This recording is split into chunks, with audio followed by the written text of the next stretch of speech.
ഓം ശ്രീ ഗുരുഭ്യോ നമ. അമ്മയുടെ യൂറോപ്യൻ പര്യടനവേള.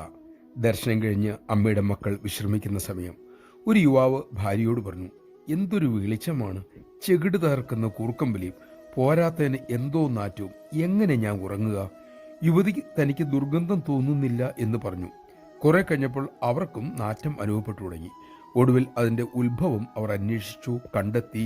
യുവാവിൻ്റെ സ്കാർഫിൽ കുടങ്ങിക്കിടക്കുന്ന അയാളുടെ സോക്സ് തന്നെയായിരുന്നു ആ വില്ലൻ. അവർ പിറ്റേ ദിവസം ചിരിച്ചുകൊണ്ട് അമ്മയുടെ ഇക്കാര്യം പങ്കുവച്ചു.